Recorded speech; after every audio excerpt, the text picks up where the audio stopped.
Bismillahirrahmanirrahim.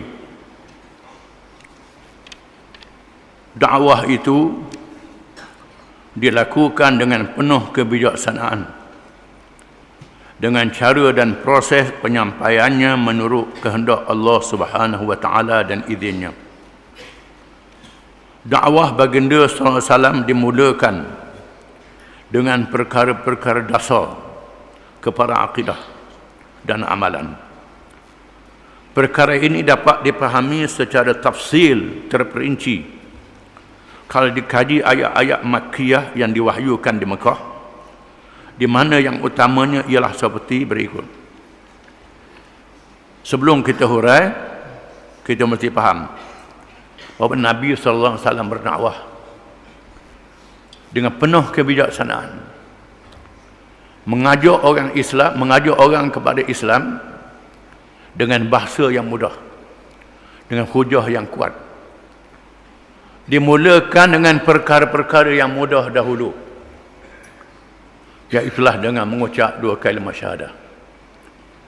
Percaya kepada dua kalimah syahadah. Percaya kepada bahawa tidak ada Tuhan yang sebenar melainkan Allah, dan Muhammad itu Rasulullah. Itu yang pertama dulu. Apabila Nabi menugaskan Mu'ad bin Jabal pergi ke negeri Yaman, Nabi kata, wahai Mu'az, bila engkau pergi ke Yaman, engkau berjumpa dengan golongan ahli kitab. Ahli kitab ialah orang-orang kafir yang sudah ada kitab, iaitulah orang-orang Yahudi dan orang-orang Kristian ada di Yaman.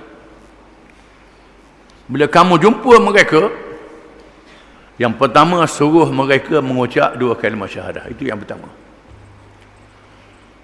Yang kedua, suruh mereka mendirikan sembahyang 5 waktu.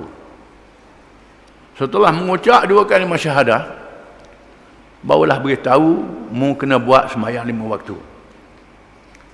Setelah dia buat sembahyang 5 waktu, beritahu kalau mu kaya, Allah Ta'ala wajibkan ambil sedikit daripada harta kamu untuk beri pada orang miskin. Itu dia perkara asas di dalam ajaran Islam. Cara nak dakwah orang yang diajar oleh Nabi SAW. Bukan macam orang Melayu. Orang Melayu dakwah, kalau mau masuk Islam kena sunat. Wayak sunat dulu ni pelabur. Ni cara dakwah. Setengah tu ustaz-ustaz tak baca hadis. Ustaz-ustaz yang tak mengaji ilmu dakwah. Bersunat ni khilaf ulama. Bersunat orang lelaki mengikut jumhur ulama Syafi'i, Hanafi, Hambali dan Maliki adalah wajib. Jumhur ulama Syafi'i, Hanafi, Hambali wajib. Mazhab Abu Hanifah, Hanafi dan Maliki tidak wajib sunat, termasuk orang lelaki. Termasuk orang lelaki. Ini khilaf mazhab. Orang Melayu kata, tak, kena sunat dulu. Tak usah mengucap.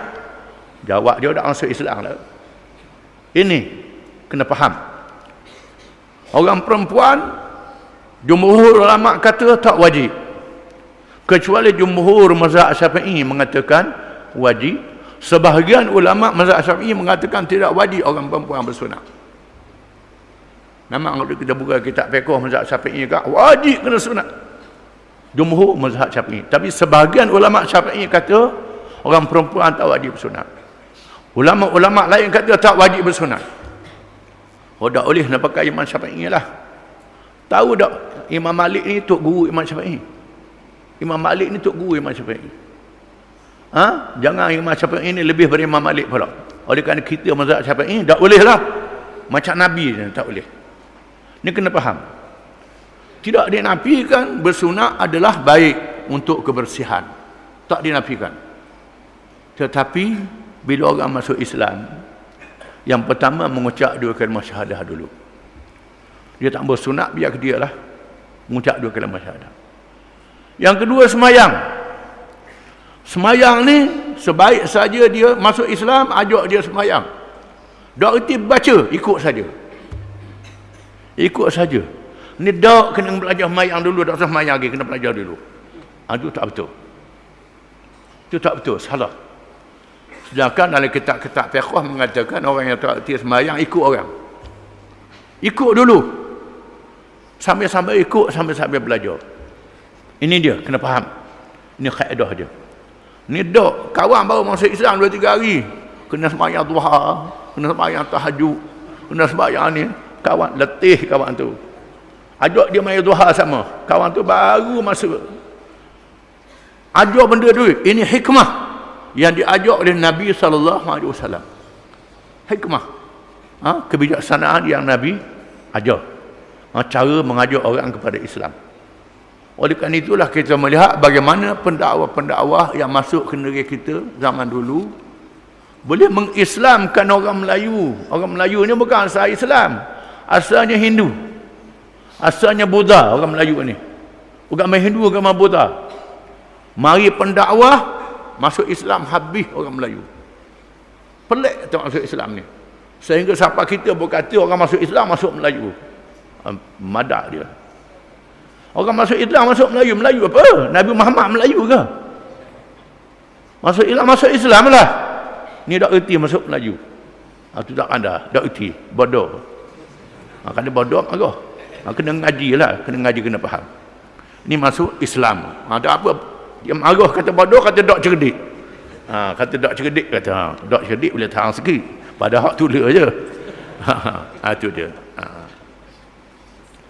Kita kena faham perkara yang berikut.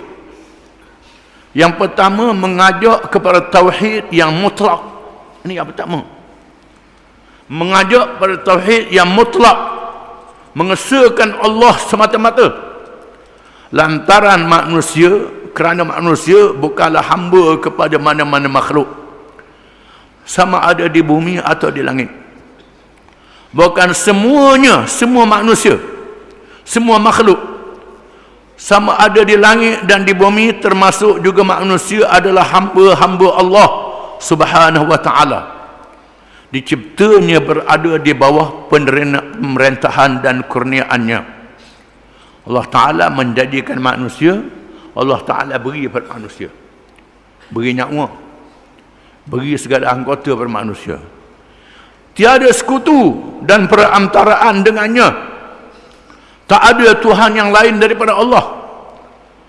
Nak berdoa, nak semayang dengan Allah, tidak ada perantaraan. Tak payah guna orang, tak payah guna patung, berhala, teguh dengan Allah Ta'ala selalu.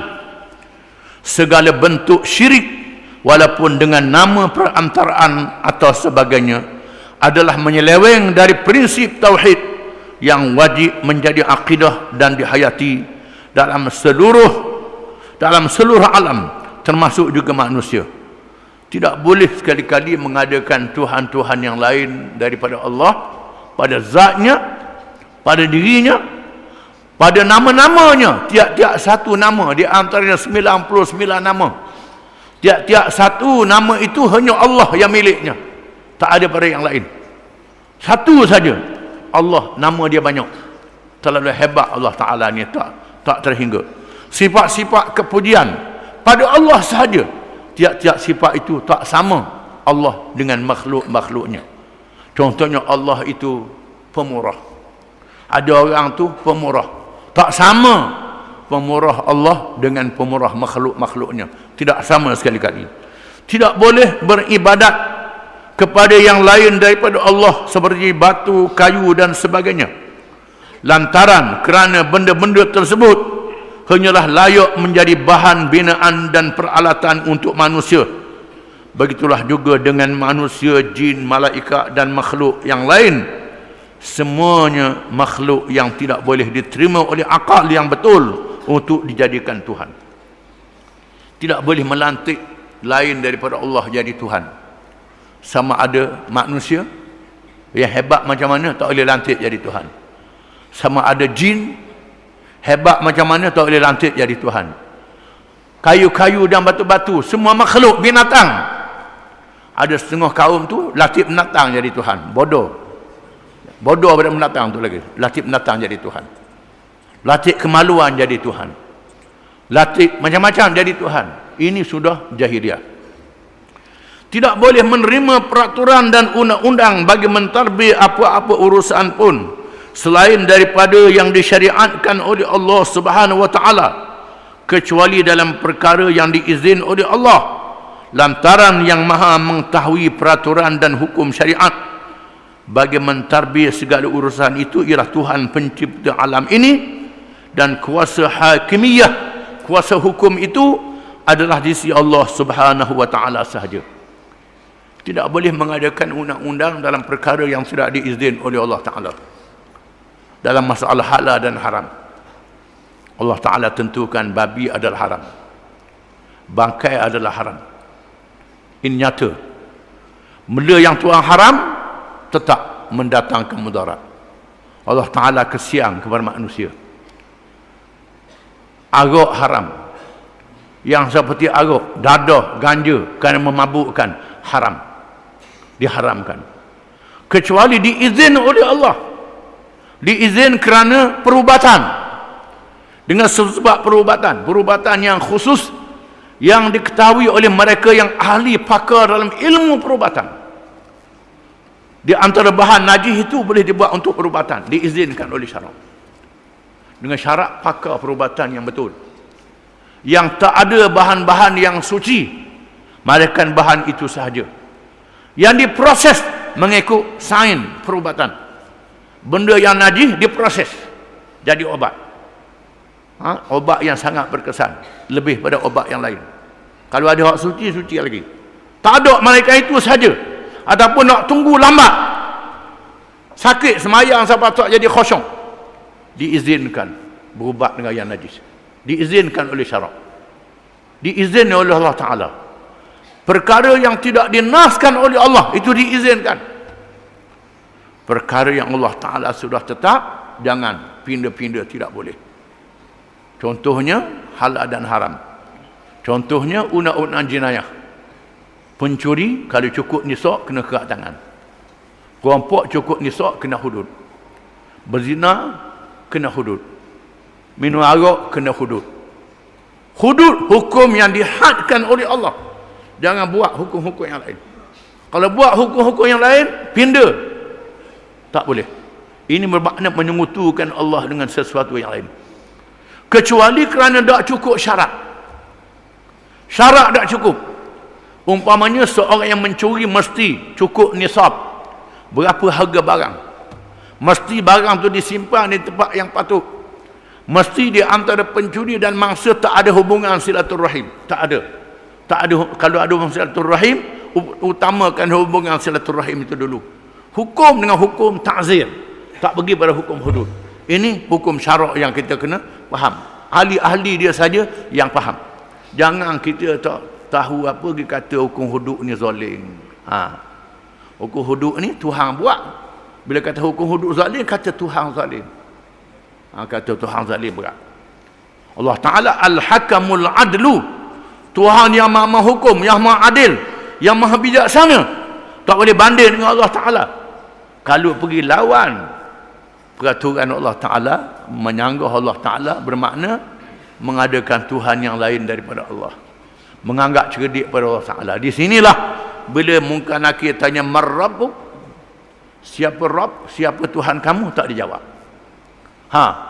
Jawab gitu je. Saya dengar orang kata Allah, saya pun kata Allah juga. Tidak ada keyakinan di dalam hati dan dirinya.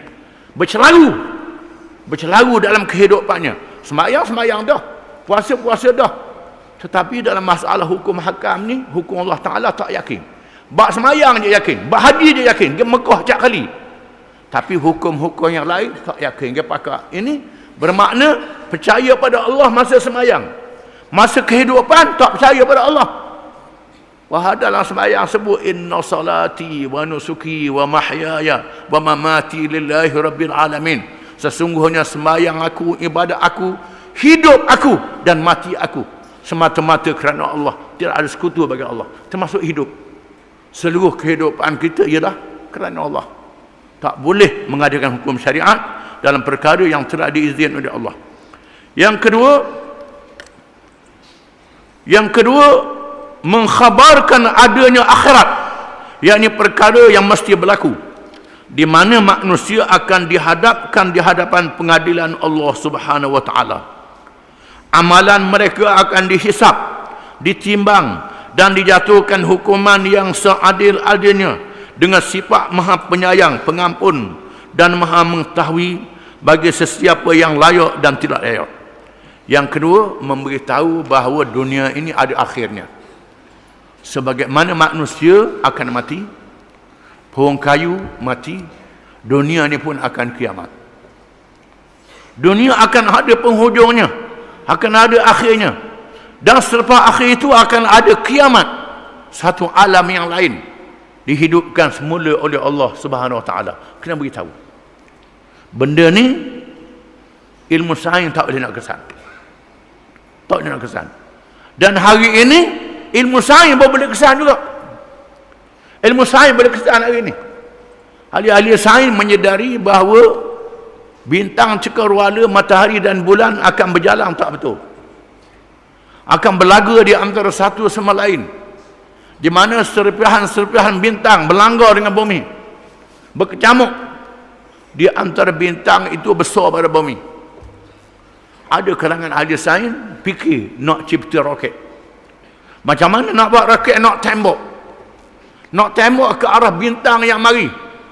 Roket halus jadi apa nak lawan dengan tu? Tak kok. Akhirnya mengaku dunia akan hancur lebur. Dunia akan kiamat. Cuma mereka duduk fikir macam mana nak buat dunia jangan kiamat. Bangsa-bangsa bersatu panggil seluruh ahli sains seluruh dunia mesyuarat. Bagaimana nak bagi semula cuaca dunia yang tak menentu pada hari ini. Cuaca dunia yang tak menentu adalah tanda-tanda kiamat, tanda-tanda awal. Bila manusia merosakkan muka bumi, memusnahkan muka bumi, Allah Ta'ala tunjuk tanda-tanda awal. Dia panggillah melalui bangsa-bangsa bersatu, nak kawal hutan, nak kawal bukit, nak kawal segala-galanya, nak kawal persenjataan supaya dunia dok kiamat. Tak boleh jadi juga. Allah Ta'ala sudah beritahu mesti berlaku. Firman Allah Ta'ala, idza zulzilatil ardu zilzalaha wa akhrajatil ardu athqalaha wa qala al insanu ma laha yawma idzin tuhadditsu akhbaraha bi anna rabbaka awha laha yawma idzin yasdurun nasu ashtatan liyuraw a'malahum faman ya'mal mithqala dzarratin khairan yarah wa man ya'mal mithqala dzarratin syarran yarah. Surah Zalzalah ayat 1 hingga 8. Artinya, apabila bumi digoncangkan dengan goncangan yang dahsyat, bumi bergoncang, laut-laut melempah, gunung-gunung berterbangan. Gunung berterbangan, bangunan jadi apa? Jadi habu, terbang. Dan bumi telah mengeluarkan bahan-bahan berat. Segala apa yang ada dalam muka bumi itu habis, termasuk emas, termasuk perak, termasuk gas, termasuk api. Masa itu tak fikir dah nak ambil emas, tak fikir dah, habis. Dan manusia bertanya mengapa bumi jadi begini. Pada hari itu bumi menceritakan beritanya, kerana sesungguhnya Tuhanmu telah memerintahkan kepadanya. Tuhan perintah pada bumi jadi begini. Pada hari itu manusia keluar dari kuburnya dalam keadaan yang bermacam-macam. Manusia bangkit dari kubur supaya diperlihatkan kepada mereka amalan-amalan mereka.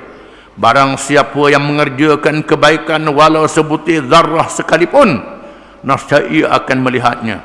Dan barang siapa yang mengerjakan kejahatan walau sebesar zarrah sekalipun, ia akan melihatnya.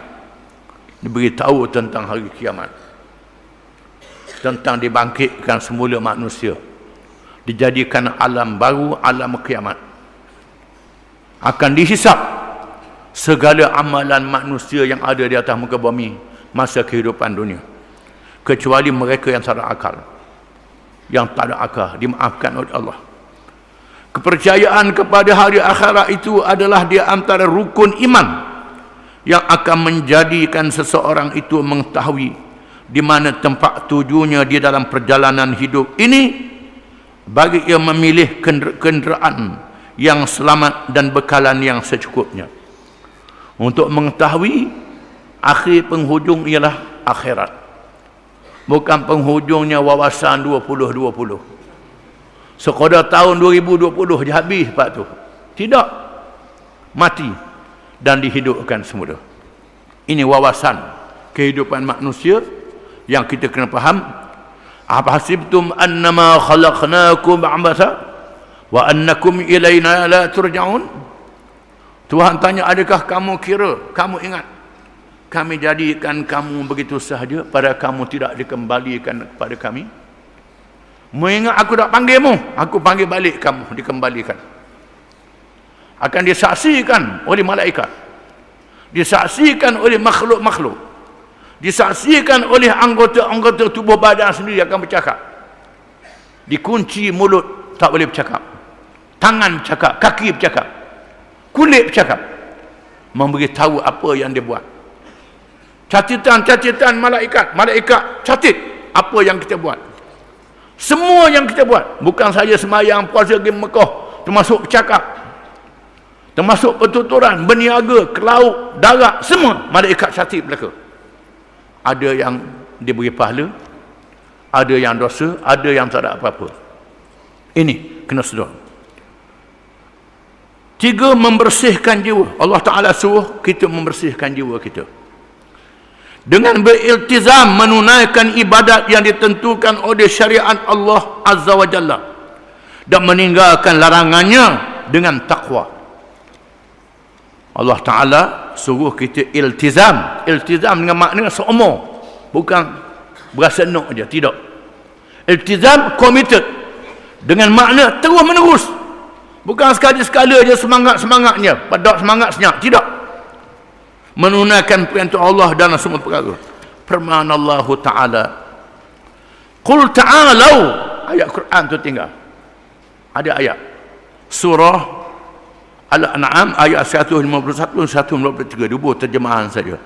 Qul ta'alau atlu ma harrama rabbukum alaikum alla tusyriku bihi syai'a wa bil walidaini ihsana wa la taqtulu awladakum min imlaq nahnu narzuquhum wa iyyakum wa la taqrabul fawahisha ma zahara minha wa ma batan wa la taqtulun nafsa allati harrama Allahu illa bil haqq dzalikum wasaqakum bihi la'allakum ta'qilun wa la taqrabu malal yatim illa billati ahsan hatta yablugha ashuddah wa awful kayla wal mizana bil qist la nukallifu nafsan illa wus'aha wa idza qultum fa'dilu walau kana dha qurba wa bi ahdillahi awfu dzalikum wasaqakum bihi la'allakum tadhakkarun wa anna hadha sirati mustaqiman fattabi'uhu wa la tattabi'u subula fatafarraqakum an sabilihi dzalikum wasaqakum bihi la'allakum tattaqun.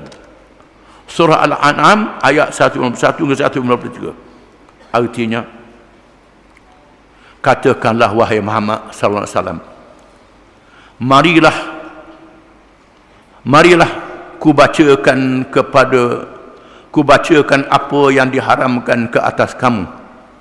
Aku nak baca kamu apa yang diharamkan oleh Allah Tuhan kamu, yaitu janganlah kamu mempersekutukan sesuatu dengannya. Jangan melantik Tuhan yang lain daripada Allah. Ini yang pertama. Berbuat baiklah terhadap kedua ibu bapa. Ini yang kedua. Buat baik pada dua ibu bapa. Walaupun ibu bapa tu kafir, kena buat baik. Dia buat jahat pada kita, sabar. Dia suruh dalam perkara yang baik, ikut. Dia sakit, berubat. Dia buat maksiat, larang dia. Marah dia kerana maksiat, bukan marah kerana dia buat apa kita, kerana dia maksiat, dia syirik. Bermusuh dengan sebab syirik. Dia tentang agama, kena lawan dia tentang agama. Dia sakit, tolong dia. Ini caranya. Dan janganlah kamu membunuh anak-anak kamu kerana takutkan kemiskinan. Ini orang Arab jahiliah. Bunuh anak, takut tak boleh nak pergi makan. Anak lelaki saja. Anak lelaki boleh kerja, anak lelaki boleh suruh perang, boleh merapak, boleh menyambung. Anak perempuan awak susah. Boleh anak puan kambuh. Jangan. kami akan memberi rezeki kepadamu dan kepada mereka. Aku beri rezeki padamu dan mereka. Nabi kata barang siapa yang diuji dengan 2 orang anak perempuan, dia sabar masuk syurga dengan sebab 2 anak perempuan itu. Ada hadis. Islam memuliakan anak perempuan. Jaga, boleh masuk syurga kan, jaga anak perempuan. Dan janganlah kamu menghampiri perbuatan-perbuatan yang keji. Jangan berzina. Baik yang nampak di antaranya walaupun yang tersembunyi, sama ada nampak ataupun tidak. Dan janganlah kamu membunuh nyawa yang diharamkan oleh Allah membunuhnya, melainkan dengan suatu sebab yang benar. Jangan bunuh orang kecuali dijatuhkan hukuman bunuh mengikut hukum syarak. Demikianlah diperintahkan oleh Allah oleh Tuhan kamu supaya kamu memahaminya.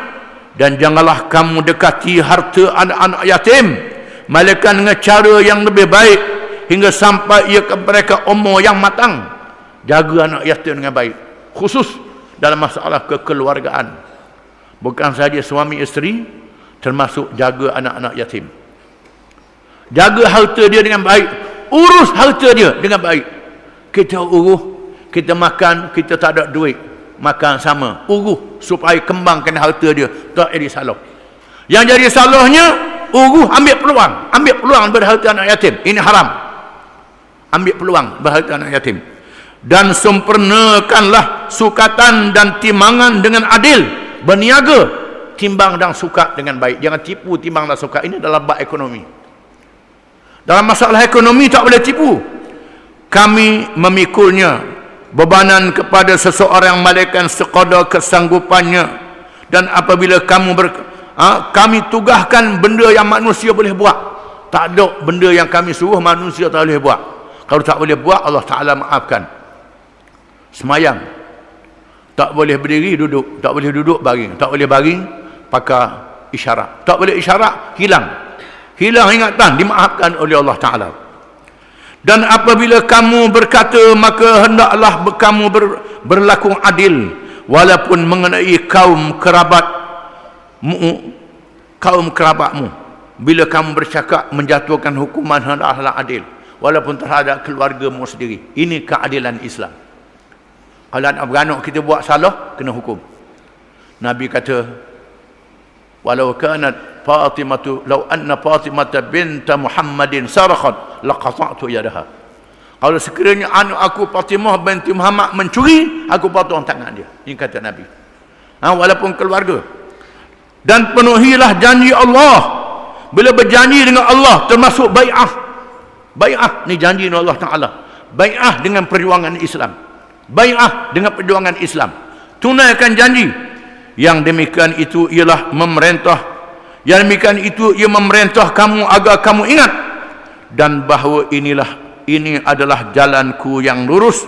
Maka ikutilah ia dan janganlah kamu ikut jalan-jalan yang lain. Kerana jalan-jalan itu mencerai-beraikan kamu dari jalannya.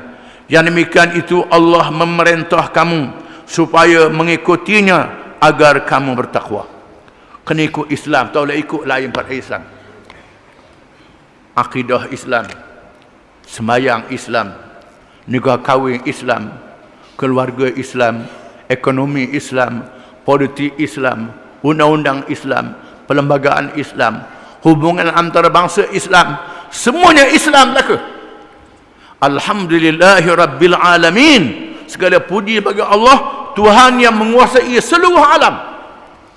Seluruh alam mesti ikut peraturan Allah Ta'ala. Jangan sekerak-sekerak je ikut Allah Ta'ala. Bak sekerak lagi, pakar kita dah ikut Allah Ta'ala. Ini tidak boleh, salah.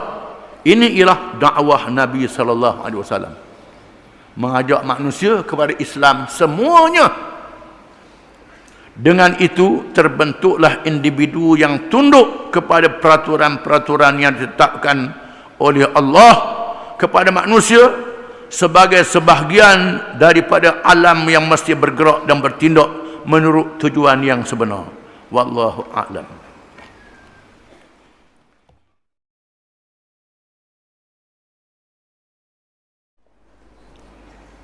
Bismillahirrahmanirrahim. Kita baca berkenaan dakwah Nabi kita Muhammad sallallahu alaihi wasallam. Yang keempat, memelihara kepribadian masyarakat agar bersifat Islam yang diikat oleh persaudaraan dan semangat bantu-membantu serta memungkinkan terbelanya orang-orang yang dizalimi. Dia beri pertolongan kepada orang-orang yang berhajat dan dibantu orang yang lemah. Perkara-perkara tersebut memerlukan ikatan yang kuat di antara satu sama lain dan dilindungi oleh pemerintah yang mendaulatkan hukum Allah Subhanahu wa taala di dalam masyarakat dan negaranya. Justru manusia tidak mungkin mampu membuat peraturan sendiri bagi mewujudkan perkara tersebut dalam arti kata yang sebenarnya. Kewujudan negara-negara yang mendaulatkan jamaah yang bersifat Islam sebagai satu proses tabi'i dalam dakwah Nabi-Nabi dan Rasul-Rasul alaihi wassalatu wassalam. Tujuan dakwah Nabi kita Muhammad SAW bukan sahaja menyelamatkan orang seorang, termasuklah menyelamatkan masyarakat, menyelamatkan manusia seluruhnya, supaya berlakunya keamanan, supaya mereka yang dizalimi dibela, mereka yang kuat membantu orang yang susah, tidak berlakunya tindak menindah di antara satu sama lain. Bagi membolehkan perkara ini dibuat, mestilah ada jamaah Islam, kumpulan Islam. Tidak boleh seorang. Maka Nabi SAW mengumpulkan sahabat-sahabatnya, menggabungkan sahabatnya di kalangan Muhajirin dan Ansar. Dalam masa yang sama, mestilah ada kekuatan boleh mendaulatkan undang-undang menghukum mereka yang zalim, yang buat salah, dan boleh berperang terhadap mereka yang menceroboh, melakukan kejahatan. Menunjukkan perlunya ada politik pemerintahan negara. Di sinilah politik pemerintahan negara menjadi sebahagian daripada ajaran Islam. Politik dalam bahasa Inggeris, bahasa Latin, bahasa Barat, jadi bahasa Melayu. Dalam bahasa Arab, siasah. Siasah dengan makna mentadbir, mengurus, memimpin dan memerintah. Itu makna siasah. Kena ada yang berpolitik, yang mentadbir, yang memimpin, yang memerintah. Kalau tidak ada ini, maka Islam tidak boleh ditegakkan sepenuhnya. Ada pun cakap-cakap yang mengatakan politik tak ada dalam Islam, politik tak ada dalam agama, politik suku, agama suku, itu cakap orang yang tak erti, orang yang tak faham, orang yang jahil, yang bebal. Ataupun cakap mereka yang terpengaruh dengan ajaran-ajaran yang bukan Islam. Memang agama bukan Islam mengatakan bahawa politik ada, tapi ini bukan urusan agama, ini urusan manusia, bukan urusan Tuhan.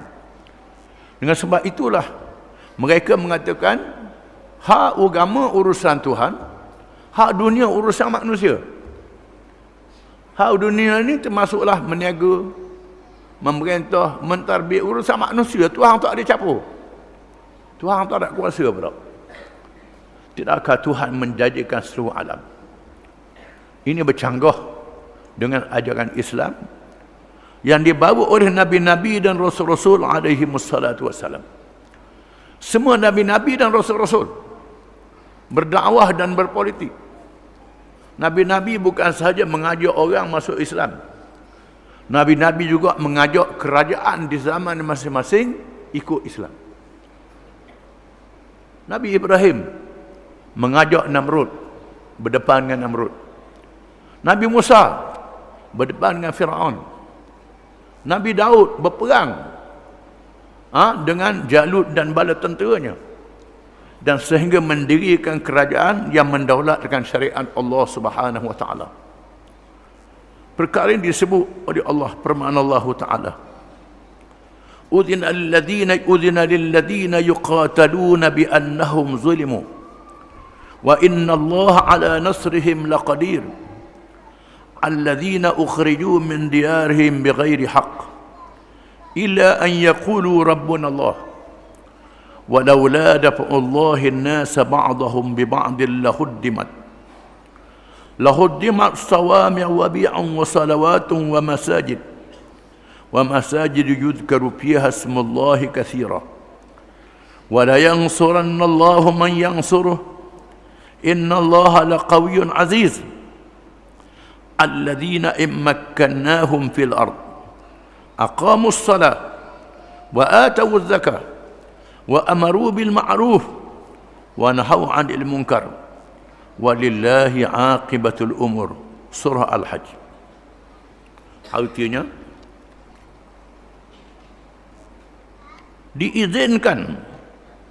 diizinkan orang-orang yang diperangi, telah diizinkan orang-orang yang diperangi, sesungguhnya mereka itu telah dizalimi, dan sesungguhnya Allah benar-benar maha berkuasa menolong mereka, yaitu orang-orang yang dihalau dari kampung halaman mereka, yakni Makkah, tanpa alasan yang sebenar, kecuali mereka berkata Rabbun Allah, Tuhan kami hanyalah Allah. Dan sekiranya Allah tidak menolak sebahagian manusia dengan sebahagian yang lain, tentulah telah dirobohkan rumah-rumah ibadat Nasrani, gereja-gereja, rumah-rumah ibadat orang-orang Yahudi, dan masjid-masjid yang di dalamnya banyak disebut nama Allah. Sesungguhnya Allah pasti menolong orang yang menolong agamanya. Sesungguhnya Allah benar-benar maha kuasa lagi maha perkasa, yaitu orang-orang yang jika kami mungkinkan mereka berkuasa di atas muka bumi, mereka mendirikan sembahyang, menunaikan zakat, menyuruh berbuat yang baik, yang ma'ruf, dan mencegah dari perbuatan mungkar, dan kepada Allah kembali segala urusan. Ayat ini mengizinkan Nabi sallallahu alaihi wasallam berhijrah ke Madinah, mengizinkan Nabi sallallahu alaihi wasallam mendirikan kerajaan, memerintah mendirikan kerajaan, dan mengizinkan Nabi dan sahabat-sahabatnya berperang untuk mempertahankan Islam setelah adanya negara Islam. Setelah mereka dizalimi, diunyanya di Mekah, dizalimi, tuntutan Nabi tak diterima. Bahkan mereka menawarkan kepada Nabi SAW supaya Nabi jadi raja.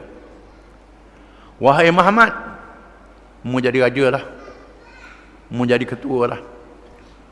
Kami beri kepadamu segala harta kekayaan. Jadi raja, jadi ketua saja, tetapi tidak melaksanakan syariat Allah. Kekal jahiliah, kekal benda yang sama. Maka Nabi SAW menolak tawaran ini.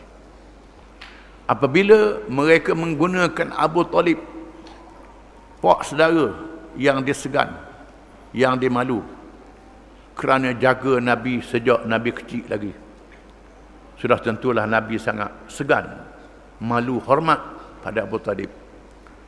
Tetapi kasih Allah Ta'ala lebih lagi, hubungan dengan Allah Ta'ala lebih lagi.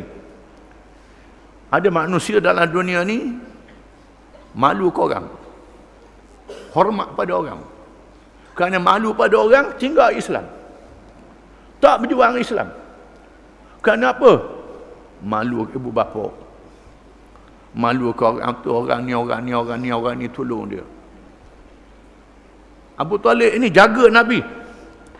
Setelah ayah dia mati, Taqi dia mati, maka Abu Talib lah yang jaga Nabi. Maka Allah telah menguji Nabi SAW. Bila pemimpin Mekah nak kacau Nabi, nak zalim Nabi, Abu Talib yang mempertahankan Nabi. Tiba-tiba pemimpin Mekah bertemu dengan Abu Talib. Wahai Abu Talib, bertemu dengan anak saudaramu, biar kami latih anak saudaramu jadi raja, jadi pemimpin di Mekah ni. Tapi jangan kaca. Benda yang ada dah ni jangan kaca. Jangan kaca nak buat maksiat. Jangan kaca menghalalkan yang haram, mengharamkan yang halal. Jangan kaca perkara-perkara yang orang tua-tua lama tinggal, walaupun benda yang bercanggah dengan Islam. Kata Abu Talib, ni peluang ni jadi raja ni, jadi pemimpin. Apa jawapan Nabi, kita akan baca kemudian. Nabi kata, wallahi ya ammi law wad'u asy-syamsa fi yamini wal qamara fi yasari ala an atruka hadzal amra aw ahlika dunahu ma taraktuh. Wahai, demi Allah, wahai bapa saudara yang saya sayang, saya kasih, kalau sekiranya mereka letakkan matahari di kanan saya, bulan di kiri saya sudah berpijak di atas bumi, matahari di kanan, bulan di kiri, supaya saya meninggalkan urusan Islam yang diperintah oleh Allah, ataupun saya mati kerananya, saya tidak akan meninggalkan urusan ini, kata Nabi. Di sini menunjukkan betapa hubungan Nabi dengan Allah Subhanahu Wa Taala lebih erat daripada hubungannya dengan keluarga, dengan dunia, segala kemewahan dan pangkat. Setelah berjaya dalam ujian ini, maka Allah, udhina alladhina yuqataluna bi annahum zulimu wa inna Allah ala nasrihim laqadir. Diizinkan kepada mereka yang telah diperangi, sesungguhnya mereka telah dizalimi, wa inna Allah ala nasrihim laqadir, dan sesungguhnya Allah maha berkuasa untuk menolong mereka. Allah Ta'ala maha berkuasa untuk menolong mereka. Walaupun seluruh dunia mengepung, seluruh dunia menentang, sahabat yang sedikit, macam mana nak tegakkan Islam ini? Allah mengatakan, aku maha berkuasa. Di sinilah Allah Ta'ala bawa Nabi pada malam Isra' dan Mi'raj, melawat bumi dan langit, manusia seluruhnya dan semua makhluk, untuk menyatakan bahawa semua yang menentang Islam, termasuk kuasa-kuasa besar dunia, kerajaan yang besar yang ada atas dunia yang menentang Islam ini, banding dengan kekuasaan Allah Subhanahu Wa Taala. Dunia adalah habuk yang halus di kalangan bulan, bintang, matahari yang banyak laksana pasir dalam kawasan alam ini. Kalau dunia tempat kita berpijak ni halus macam habuk, maka kerajaan yang memerintah lebih halus lagi, lebih kecil lagi. Maka Allah mengizinkan Nabi berhijrah, lalu Nabi mencari sesiapa yang sanggup untuk menerimanya, menyerahkan tanah airnya untuk berhijrah. Maka Nabi mencari kabilah-kabilah Arab yang datang ke Mekah mengerjakan haji, kerana kabilah-kabilah Arab ini menjadi adat mereka mengerjakan haji tiap-tiap musim haji. Mereka juga menghormati Nabi Ibrahim alaihissalam, bahkan mereka buat patung Ibrahim letak dalam Kaabah, dia sembah patung Ibrahim. Kaabah didirikan oleh Ibrahim. Mereka datang tiap-tiap musim haji, mereka tawaf, bukan pakai ihram, telanjang terus, telanjang tawaf. Lelaki dan perempuan tak boleh mengusik antara satu sama lain, dilarang. Mereka berwukuf di Arafah, dan mereka bermalam di Mina. Mereka melontar jumrah, melontar kubur Abu Righal yang memandu Abrahah menyerang Kaabah. Mereka mengerjakan haji.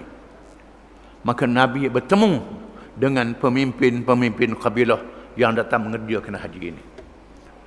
Bertemu dengan mereka, mengajak mereka masuk Islam, dan sanggup menyerah tanah air negeri mereka untuk menjadi tempat berhijrah. Aku nak pergi ke negerimu, Mu tolong aku nak tegakkan Islam di negerimu, boleh ke tidak? Allah menjanjikan kemenangan. Belum kita baca cerita panjang, biar kita baca ringkas dahulu. Disebut dalam kitab sirah, di antara kabilah yang besar yang ditemui oleh Nabi SAW ialah kabilah Bani Amir. Pengikutnya puluhan ribu di masa itu. Sudah besar jumlahnya. Ada tentera yang ramai. Bertemu dengan pemimpin Bani Amir, menawarkan Islam. Kalau mau masuk Islam, Allah Ta'ala menjanjikan kemenangan. Kita boleh memerintah. Mereka tanya, limanil mulku? Limanil mulku? Kalau menang, siapa jadi raja? Siapa jadi menteri? Siapa jadi pemimpin? Tanya dah. Mereka tanya. Jawab Nabi, al-mulku lillahi yu'tihi man yasha'. Itu ketentuan Allah. Allah Ta'ala beri pada siapa yang dikehendaki. Aku tak boleh janji kalau menang mau jadi raja, mau jadi pemimpin, mau jadi apa, aku tak boleh janji. Ini ketentuan Allah Subhanahu Wa Ta'ala, kata Nabi. Kata mereka, kalau macam itu kami tak sanggup. Kerana tidak ada satu janji yang boleh dipegang. Ikutmu jadi susah je, tak ada pasal-pasal. Tak ada pasal-pasal. Maka Nabi berundur, tak putus asa. Diiringi oleh Abu Bakar. Abu Bakar mengiringi dia. Pergi ke khemah Bani Syaiban. Bani Syaiban memberi tawaran yang sama. Allah menjanjikan kemenangan. Sanggup tak terima aku, terima rakan-rakan aku berhijrah ke negerimu? Bani Syaiban tanya, kami nak tahu apa dia Islam. Islam tu apa dia? Dalam perbualan yang panjang tu, dia Nabi sebut, innallaha ya'muru bil adli wal ihsan wa ita'i dzil qurba wa yanha 'anil fahsya'i wal munkari wal baghi ya'idzukum la'allakum tadhakkarun. Ayat yang disuruh oleh Umar bin Abdul Aziz baca masa khutbah yang kedua. Ayat ni Imam Siddiq selalu baca. Umar bin Abdul Aziz baca ayat ni. Khutbah yang kedua. Allah Ta'ala menyuruh kamu supaya adil dan berbuat baik. Melakukan kebaikan terhadap kaum keluarga. Melarang mungkar dan kejahatan menceroboh. Itulah Allah Ta'ala mengingatkan kamu. Lalu pemimpin Bani Amir Al-Musanna berkata, hadha laysa min amril ard wa innama huwa min amris sama. Ini bukan perkara ucapan manusia di bumi. Ini ucapan Tuhan yang memiliki langit, kata dia. Ucapan yang hebat. Sila. Apa lagi yang kamu nak daripada kami? Nabi kata, aku nak mu sebut la ilaha illallah. La ilaha illallah. Tidak ada Tuhan yang sebenar melainkan Allah. Ini aku nak, itu saja. La ilaha illallah. Tegakkan la ilaha illallah. Bila mereka mendengar la ilaha illallah, mereka terkejut. Mereka terkejut. Kita hari ini ratiklah dari Allah sampai nak runtuh masjid. Rejang kaki pula, hingguk kepala. Tapi sekuat-kuatnya ratik. Kononnya nak lembutkan hati. Tapi tak ada apa-apa pun. Pada tu, ikut nak buat apa-apa. Nak cari kelebihan dunia. Kata nak kelebihan akhirat, tapi pelawak. Ini Bani Syaiban, bila dengar la ilaha illallah, terkejut. Kerana dia tahu apa makna la ilaha illallah.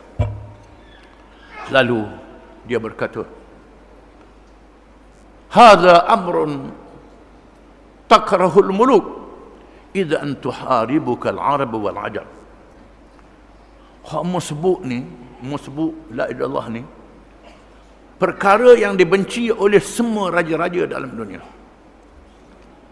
Semua raja-raja, semua kerajaan dalam dunia tak terima. Tak terima.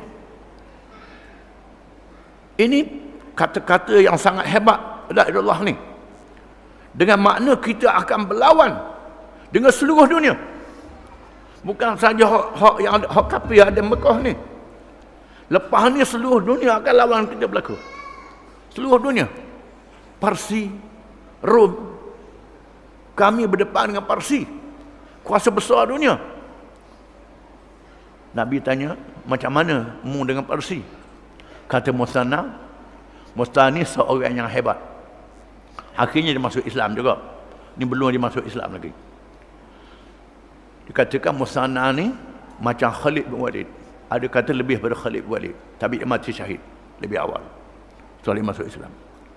Mustana kata kami berperang dengan Parsi. Kadang-kadang kami menang, kadang-kadang kami kalah. Oleh kerana perkara yang membawa ni besar. Besar akan berdepan dengan seluruh dunia. Betul.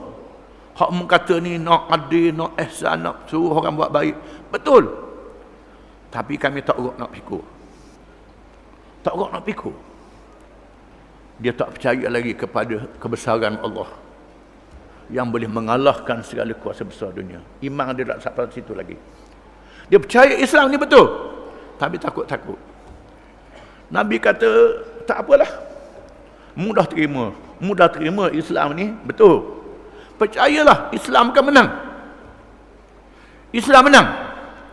Bila Islam menang, mu mari jumpa aku, kata Nabi. Bila mendengar berita Islam menang, mari jumpa aku, kata Nabi. Lalu Nabi meninggalkan khemah Bani Syaiban. Pergi ke khemah Aus dan Khazraj. Dua kaum yang datang dari Madinah. Aus dan Khazraj ni penduduk Madinah yang bercampur dengan orang-orang Yahudi. Orang-orang Yahudi ramai berhimpun di Madinah. Kerana mereka baca dalam kitab mereka, Nabi akhir zaman akan zahir. Nabi akhir zaman akan berhijrah. Mereka tengok tempat yang mana Sabah Nabi berhijrah ialah Madinah. Madinah. Yasrib. Masa itu nama Madinah nama Yasrib. Yasrib ini bumi yang berkat. Yang subur di padang pasir. Di sinilah barangkali Nabi akhir zaman akan berhijrah. Buminya subur, ada batu hitam di kiri dan kanannya. Memang ada batu hitam macam arang. Tanda-tandanya. Lalu mereka berkampung di situ. Maka ramailah orang Yahudi di situ. Maka ulama-ulama Yahudi mengajar, berkhutbah, menyampaikan ucapan, ceramah ke pengikut-pengikut mereka. Berkenaan zahir Nabi akhir zaman. Nabi akhir zaman akan mari. Di antara pemimpin-pemimpin Madinah ini yang dengar percakapan orang Yahudi. Di sinilah bila Nabi berjumpa dengan Aus dan Khazraj. Lalu pemimpin Aus dan Khazraj berkata, inilah yang Tuhan janji barangkali. Orang Yahudi sebut-sebut Nabi akhir zaman. Inilah. Jangan lepas peluang, jangan dang ke orang lain. Biar kita dulu.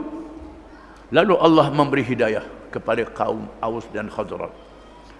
Mereka menerima Nabi, masuk Islam, terima Nabi, sanggup serah diri, serah harta, serah tanah air kepada Nabi. Bila Nabi pergi ke Madinah, Nabi jadi pemimpin. Sehingga Abdullah bin Ubay yang dicalon menjadi raja disingkirkan. Abdullah bin Ubay yang ketua munafik itu, antara sebab jadi munafik itu kerana orang cadang dia jadi raja di Madinah. Tiba-tiba bila Nabi datang, orang Madinah menjunjung Nabi menjadi pemimpin, memerintah negara. Abdullah bin Ubay disingkirkan. Menyebabkan dia jadi munafik, Abdullah bin Ubay ini. Maka pergi ke Madinah. Dan Allah Ta'ala mengatakan, mestilah berperang. Kerana akan diperangi oleh orang-orang musyrikin. Diperangi oleh Yahudi dan Kristian. Semua bergabung. Orang Islam mesti berperang. Bila berperang, mesti ikut hukum Islam. Kena adil. Allah Ta'ala menjanjikan, kalau Islam menang, rumah-rumah ibadah orang yang bukan Islam tidak dimusnahkan. Mereka tak dipaksa masuk Islam. Mereka diajak masuk Islam. Diajak masuk Islam, tak dipaksa masuk Islam. Macam mana pula?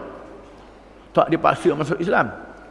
Kerana Islam ni mestilah percaya dengan hati. Mesti percaya dengan hati. Kalau kita suruh orang masuk Islam, kalau mu tak masuk Islam, aku katrokmu. Tak masuk Islam, aku bunuhmu. Islamnya tak betul. Islam bukan dengan hati, dengan akidah. Tidak. Islamnya bohong. Kita nak orang yang bukan Islam ni masuk Islam sungguh. Maka mereka tunduk kepada pemerintahan Islam. Mereka nak buat ibadat. Mereka nak semayang cara mereka. Mereka nak makan babi, agama kata boleh makan babi. Mereka nak pera babi untuk mereka. Pera babi. Nak pera, tapi jangan pera banyak sangat. Lebih pada hak. Pera untuk mereka nak makan. Tak boleh diharam mereka. Tak boleh diharam mereka nak makan babi. Pera. Jangan orang Islam tu buat makan atik. Orang Islam tu buat pera atik jual ke dia. Tak boleh. Tak boleh. Ni dok. Ni tukang jual atik. Tukang pikul daging atik. Dok makan pikul daging dia. Itu tak boleh. Itu salah. Dia nak makan babi, dia nak nega babi sama-sama dia. Itu tidak boleh.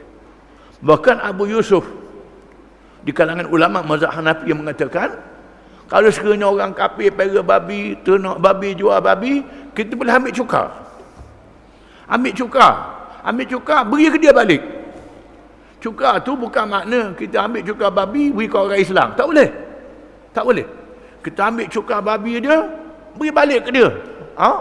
Untuk bantu orang dia yang miskin, bantu orang dia yang susah. Ini ada ulama dalam mazhab Hanafi mengatakan demikian. Syafi'i kata tak boleh. Tapi Abu Yusuf dalam mazhab Hanafi mengatakan boleh ambil untuk bayar bagi kepentingan mereka. Ini Islam tak paksa orang bukan Islam. Tak paksa. Dan bila Islam memerintah, berlaku sungguh adil. Orang bukan Islam tak dipaksa. Lalu Allah mengatakan, wala yansurannallahu man yansuruh innallaha laqawiyyun aziz. Allah Ta'ala tolong siapa yang tolong agama dia. Allah Ta'ala maha kuat lagi maha perkasa. Allah Ta'ala kata maha kuat lagi maha perkasa. Tak ada siapa yang boleh lawan Allah Ta'ala. Tapi Allah Ta'ala kata ini dia, alladzina immakkannahum fil ard, orang-orang yang kami berikan kepada mereka kuasa memerintah negeri. Bila kuasa memerintah negeri, ada cara memerintah negeri. Aqamus salah, mereka mendirikan sembahyang. Kerajaan itu kerajaan yang mendirikan sembahyang, bukan mendirikan masjid. Tuhan tahu ada orang piti banyak buat masjid, dia diri tak sembahyang. Tak sembahyang. Mendirikan sembahyang dan mendirikan masjid. Ini dia. Mendirikan sembahyang, menegakkan salah.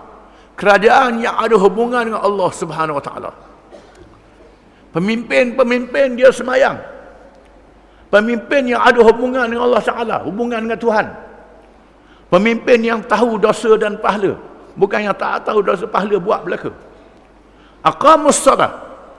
Oleh kerana itulah bila Nabi berhijrah ke Madinah, orang Madinah terima. Projek yang pertama ialah mendirikan masjid. Mendirikan masjid. Ini projek yang pertama sekali buat masjid. Hak dulu sekali buat masjid.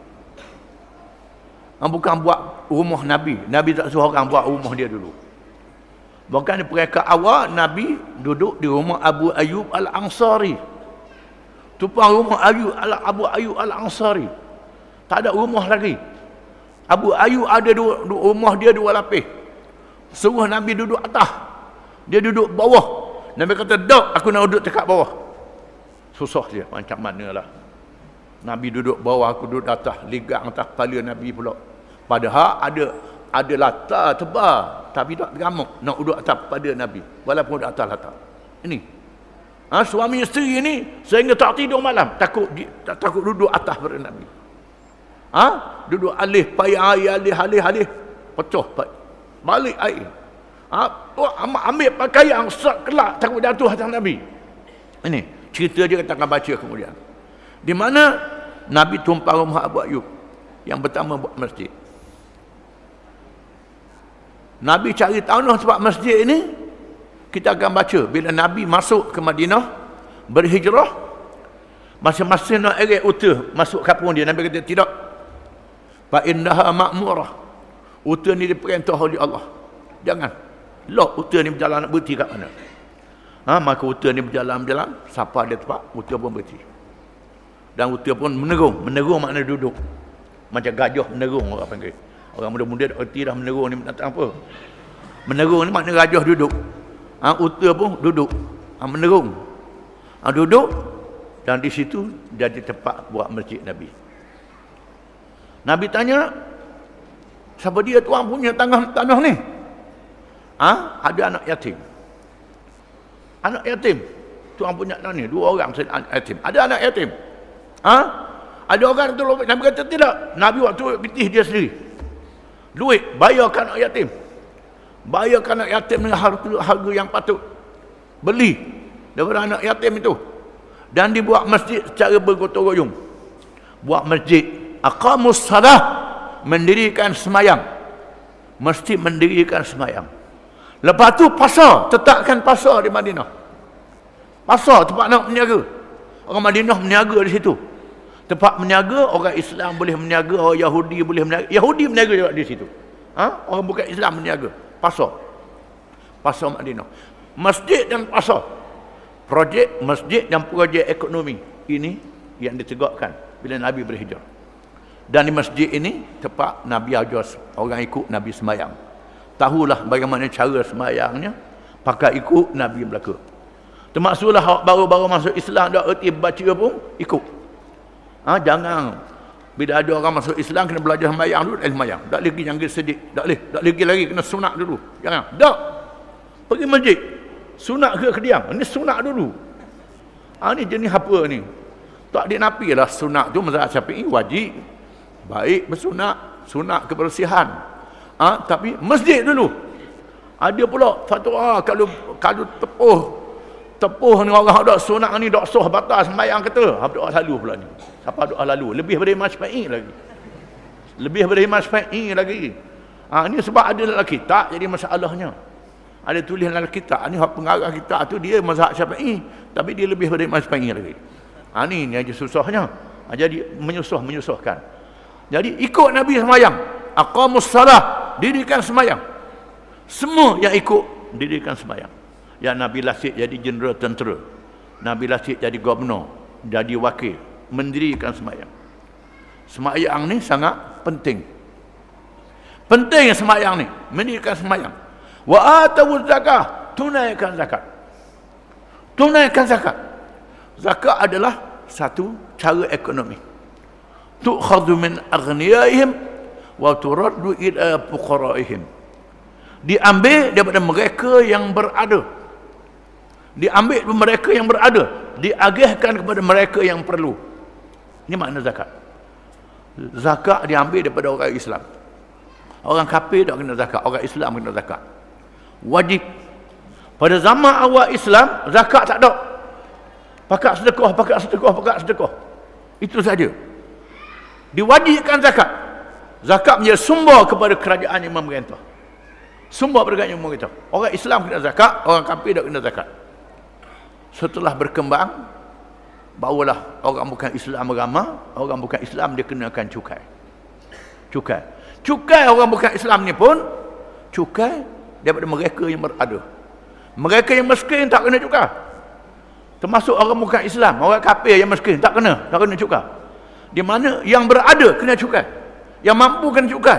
Ini konsep pemerintahan, pencukaian dalam Islam. Macam zakat juga. Ni GST ni datang apa ni? Ni kena semua dak kira lah. Semua dok. Katanya dok tapi ambil kod belakang. Ambil kod barang.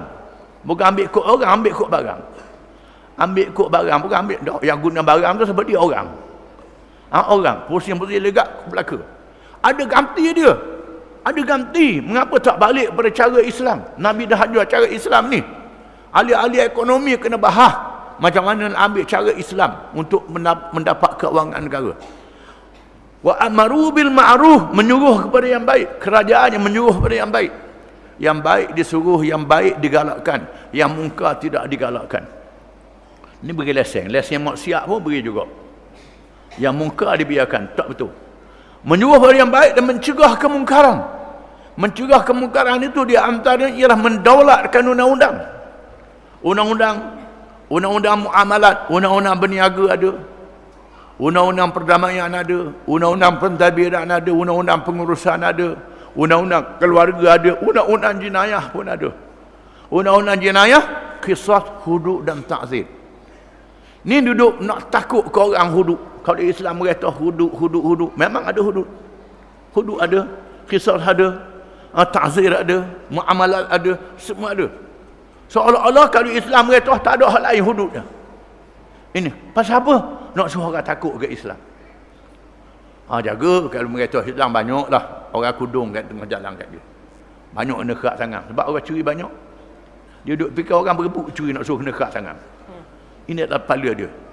Apa yang berlaku ialah keamanan. Bila Islam mereka aman, ternyata aman. Bila Islam mereka aman, nak merampok takut, nak curi takut, nak menipu takut, nak buat benda-benda menyusahkan orang takut. Dia jarang berlaku kes menyebabkan negeri jadi aman. Bila tengok aman, menyebabkan orang kafir kata bagus Islam ni. Bagus Islam ni, orang kafir pun masuk Islam. Ini dakwah yang lebih berkesan, Islam dilaksanakan. Di antara sebab mengapa takut ke hukum Islam ni, takut orang kafir masuk Islam. Itu sebenarnya kita tahu. Hudud-hudud ni pasal apa? Takut orang kafir masuk Islam. Itu sebenarnya. Dah kita orang Islam pun takut juga. Pelik. Kita orang Islam dah takut ke hukum Tuhan. Apa yang berlakunya ialah masuk Islam. Wal aqibatu walillahi aqibatul umur, dan bagi Allah akibat segala urusan. Semua perkaranya balik pada Allah Taala. Allah Taala akan balik pada hari kiamat kelak. Hari kiamat kelak Tuhan panggil berlaku. Bukan Tuhan panggil tanya bab semayang, bab puasa, bab berzikir, bab nafkah keluarga kita, termasuklah bab politik, bab ekonomi. Mau meretah macam mana, mau sokong siapa dia jadi pemimpin, mengikut siapa dia dalam dunia, apa yang kamu redha. Inilah marrabbuka tadi ni. Mungkin itu kan marrabbuk, siapa Tuhan yang mentadbir, menjadi dan menguruh urusan kamu, marrabbuk. Itu maknanya. Kita kena percaya seluruh urusan adalah bagi Allah. Wallahu alam. Kita baca hadis minggu depan.